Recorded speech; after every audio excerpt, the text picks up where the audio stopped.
That sinking feeling when your card is lost, stolen, or just stops working is something we all want to fix immediately.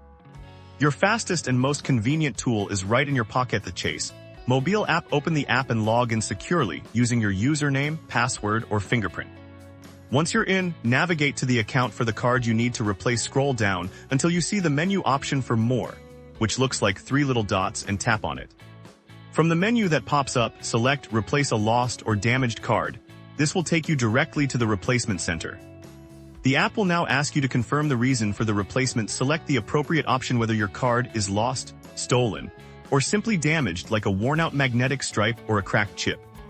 After confirming your address for delivery, you'll get a final confirmation screen. This is your chance to double-check everything. You'll see the last 4 digits of your old card, which is now deactivated, and an estimated delivery date for your new one.